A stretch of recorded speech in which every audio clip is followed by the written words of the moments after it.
Hello everyone! Thanks for joining me today. Finally seeing some sun for once this spring. It's been a very cloudy spring, but you know what?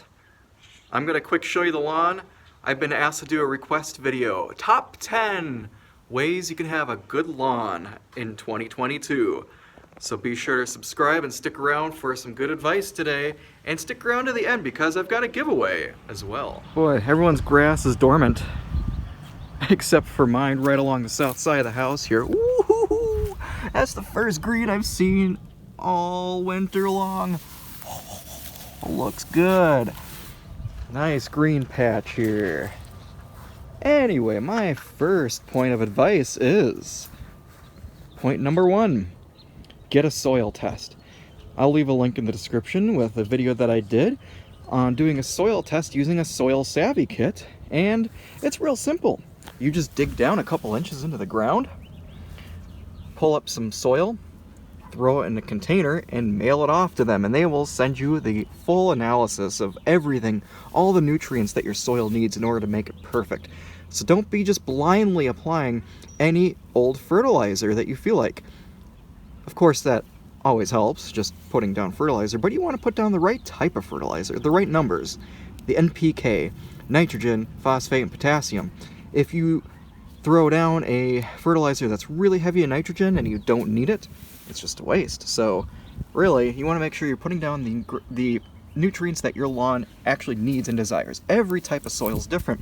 You have sandy soil, loam, clay. It's all different. It has different requirements and holds moisture and everything differently. So tip number 1, do a soil test. Tip number 2, for spring lawn care, put down a Preemergent. This is prodiamine. You can get dimension as well, a couple different ingredients, but basically, this is a wettable granule that you put in. Mix it with some water. The instructions and SDS and everything is in here. So what you want to do, this is going to prevent crabgrass and other grassy type weeds from coming up and germinating. So if you are trying to prevent a weed problem, you want to put down a Preemergent, as the name states. Preemergent. It'll stop the weeds from coming up. Put that down in the spring before soil temperatures hit 55 degrees. Once it gets too warm, it's not going to be as effective because your seed, the weed seeds, have already germinated. So get this down. For Wisconsin, I would say mid-April, late April, sometime around there, when the forsythias bloom. That's kind of the old saying around here, is when you see those trees start to bloom, that's a good time to put it down. However, I've noticed that's not always reliable because sometimes soil temps will be warmer. But get yourself a meat thermometer, stick it in the ground, check to make sure the soil temperature is, around, not going to freeze anymore, but 45, 50, 55 degrees. Before it hits 55, get this stuff down. Lawn care tip number 3. Raise your mower up to the maximum setting. If that's too low, you will scrape your grass. Set it high. That's what I like to do because that's the easiest way to get your lawn looking good and healthy, is good mowing habits. So a lot of people say just set it high and forget it. That's great because a lot of people don't have time to invest into their lawn like I do. If you're mowing 2 or 3 times a week, you can mow an inch if you want to, as long as you're only taking off 1/3 of the grass at a time. So I've mentioned this in a previous video, but I'll show you what I mean. I'll pull up this grassy weed here. So this is what, 3 inches long roughly. Let's say you want to mow 1/3 of this off. Okay, it's a 3-inch grass blade. Set your mower to 2 inches. Don't cut off more than that much at a time. Roughly 1/3 of the grass blade. If you're mowing and it looks like you're baling hay, if you're taking off too much, like let's say you have it set to 1.5 inches and you're mowing 3 inches of grass off the top, it's going to leave clumps in your lawn. It's going to lead to disease. Your grass is going to look like garbage, and it's not healthy, and it stresses the grass out. So tip number 3, healthy mowing habits. Either mow high, do it once or twice a week and forget about it, or just make sure you're consistent with mowing. Don't let it get too high. Every 2 days, every 3 days in the spring maybe. Just mow 2 or 3 times a week and you'll be good. Tip number 4 goes hand in hand with the last step with healthy mowing habits. Sharpen these blades. I like to take the blade off, put it on my bench vise, and grind the edge nice and sharp about once a month, maybe twice a month, depending on how often you have to mow. In the springtime, you're going to be mowing a lot more often when it's growing a lot, so keep that blade sharp. Sharp, healthy blade, nice clean cut with the grass, and you're going to have a much healthier lawn. We're on tip number 5 for a nice lawn this spring. You want a Postemergent herbicide if you already have weeds in your lawn. I mentioned in step number 2 that you use a Preemergent to stop weeds from coming up, but if you already have weeds in your lawn, you're going to want a Postemergent. The Spectracide brand is something I've recommended in the past. Check out my previous videos on that, but this brand you can get at like Home Depot or Walmart. Pretty easy to find locally.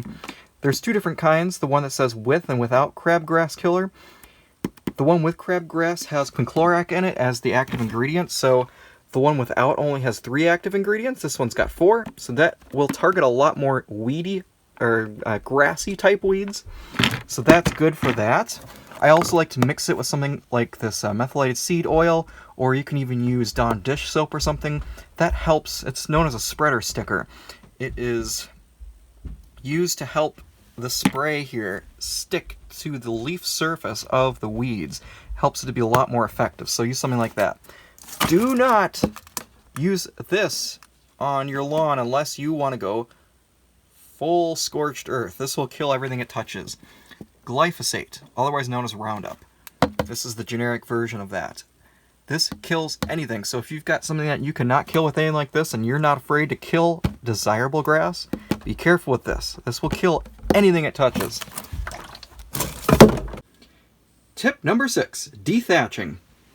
Here's my dethatcher, my Sunjo. I've got the dethatch tines on there right now.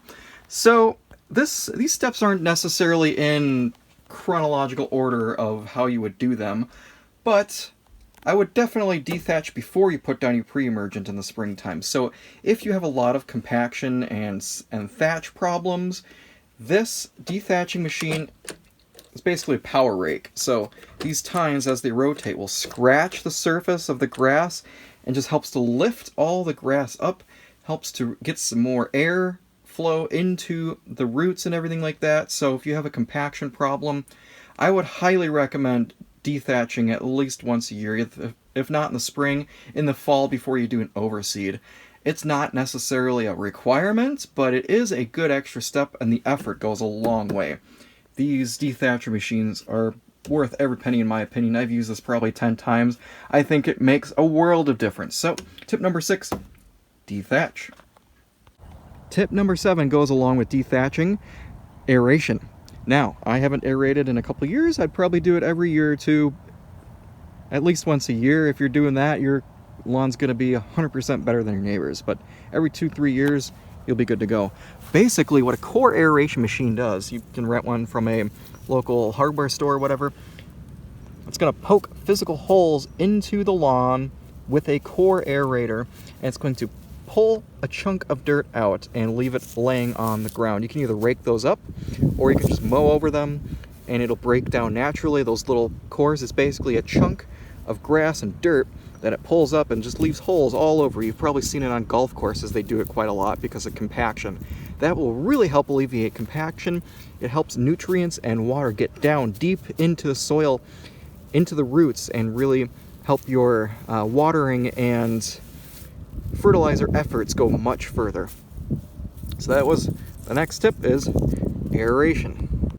Tip number 8, and this is the next step that can be optional depending on how bad your lawn is. If you have really bad grass, old grass, or huge patches that you need to fill in, seeding.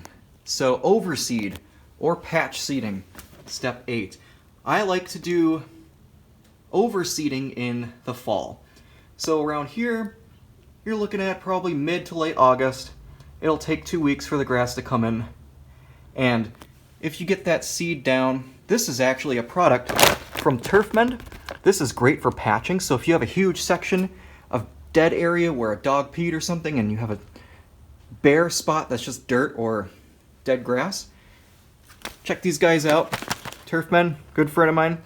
They make a good product. It's basically a seed compost mixture.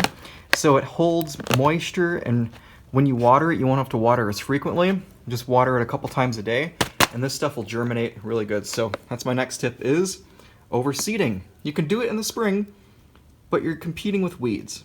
So you're watering the weeds at the same time as the grass seeds. So a fall time, I always say, is best. Tip number 9. Thank you so much for sticking around with me this far, guys. Hopefully you found this interesting. Hit that subscribe button. Proper watering. Now I've got some sprinklers out here. I don't have any in-ground irrigation, but if you do, make sure you program it properly. You can get these little measuring cups. This is a local lawn care service gave this to me. But it measures how much rain you got. You want to shoot for a ½ inch. I usually say ½ inch or an inch every time you water. Depends on where you live and what type of soil you have. If you have sandy soil, you may want to water less and more frequently. But for clay type soil here in the Midwest, the general rule of thumb is a ½ inch of rain every time you mow. You want to mow deep and infrequently. So you can get some tuna cans, or you can get some rain gauges like this, and you just put them out on the lawn. And yeah, ½ inch, let's say every 3 days. And then the next time, 3 days later, you water another ½ inch. That's your inch of rain, inch of water per week. And so doing it deep and infrequently helps the water get down into the roots and really benefit the soil health and helps the grass grow deep roots. And my 10th and final top tip for a nice lawn this spring is supplemental products.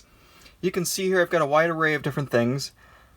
These are liquid soil aerators. Basically just has a bunch of nutrients and things that help loosen up the soil if you're not using a core aerator. But besides that, I recommend chelated liquid iron. Iron applications have seriously helped out so much. It gives you that nice, deep, dark green, rich, emerald green color, where just a basic fertilizer is getting you those macronutrients of nitrogen, the NPK that I talked about. That is the building block that drives the bus.